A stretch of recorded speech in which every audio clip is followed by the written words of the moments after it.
Yeah, happy birthday to a man of great substance, Prince Abdulsalam Adedoyin Adewale. May he continue to be a blessing to the family, never a lesson. Today I declare nothing but joy, everlasting happiness and serenity. Acceleration that can never be stopped. Blessing that brings controversy and confusion to your enemies. Any evil weapon fashioned against you shall no more but perish. Any evil eye monitoring your spirit will go blind. Any mouth trying to condemn you will go dumb. And any hand trying to bring you down will go with her. You shall be celebrated by all of sundry. May you be celebrated when you are rejected. Today I declare and appreciate everything God has done for you. Wishing you everything that brings joy to your life. Amen.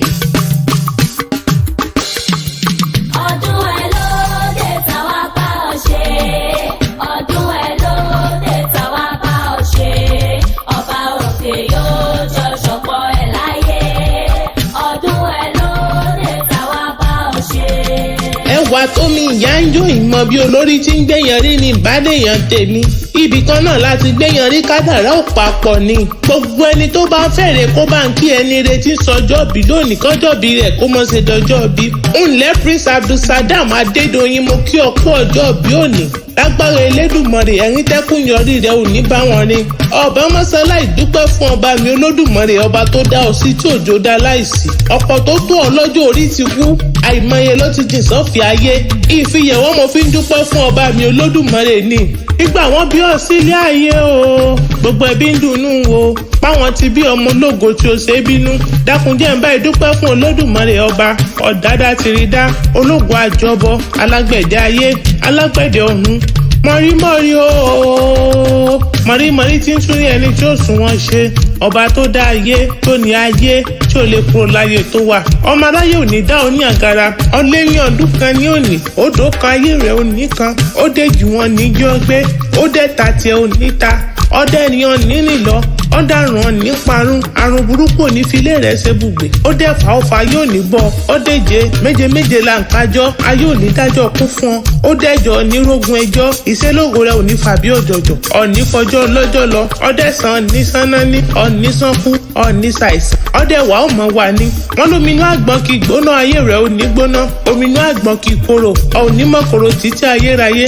Sọmọ póminú àgbọn lóògùn. Epo àgbọn ní ṣẹ́gun. Funfunú àgbọn láyé ń jẹ. Ayé ò rágbọn kọ. Ayé ò ní kọ ẹ̀kọ́ṣẹ́ rẹ̀ mọ́ sàrí. Ọmọ ìyá wa táyé lolú èjìrí ará àsokùn ẹdúnjọ bí agbórí igi rétérété. Wíníwíní lójú orogún èjìwọ̀rọ̀ lójú ìyá rẹ̀. Ọ̀bẹ kìsì bẹ́kẹ́sẹ́ ó bẹ́ sílé alákìsà ó sọ alákìsà tó nígbà aṣọ. Ọkọ ni mo bẹ̀rẹ̀ jù ló wọlé tọ̀ mí wá. Búmi kí n bá ìrẹ́lẹ̀ kì mí ọmọ padà lẹ́yìn mi àfijú ọmọ tí ń gbà kúlẹ̀ ìyá wọn nígbàdọ̀balẹ̀ bàbá. Mo kí ọkọ ọdún ọkú yèdùn kò sí bó ti wù kọ́ ọpẹ́ láyé tó ìyá rẹ̀ ò ní mòpin rẹ̀ wọ́n náà sì ní mòpin ọmọ. Ìràgẹ̀dẹ̀ kì í sunkún àti dẹ̀ nínú àpò. Ọmọ ewúrẹ́ kì í sunkún ọmú nínú ìyá. Ẹyin orò kì í sunkún àbá. Pẹ́pẹ́yẹ kì í sunkún ọmọ iwájú ẹ̀ ní mọ́ wà. Ẹ̀gbọ́n rẹ̀ Adéjùwọ̀n àtàbúrò rẹ̀ Mọ́ríàm lọ́ní mọ́ kí ọ ní gbèjégbèjọ. Wọ́n ní mọ́ sọ fún ọ̀pọ̀ onídòkú ayé. Iná ògo rẹ̀ tó ti tàn ò ní kú. Ọmọ pé mọ́ kù díẹ̀ ní káwọn yọpin lójó dayé àtúnwá. Yóò kù díẹ̀ ní iná kí á sì dèèyàn. Wọ́n ní mọ́ sọ fún ọkùn gbogbo ẹni tó bá níbo ló gbé gbà nílé ayé. Yóò mọ kù díẹ̀ fún wọn tọmọtọmọ láṣẹ Elédùmarè ọba. Apataewi dákun bá ń dá sọ́rọ̀ yìí kí n tó mọ̀ tẹ̀síwájú. Àpáta dé, àpáta para ewì dé. Amẹ́ta ó yá máa gbọ́ dídùn ẹnu mi. Abdulsalam Adéwálé Adédoyin. Today is your day and I am here to felicitate with you. Ó yá lé bàbá rẹ tó bí ọlọ́mọ. Ìwọ lọmọ ìsàgá olómù, ìwọ lọmọ ìlúkú mẹ́dẹ́mẹ́dẹ́.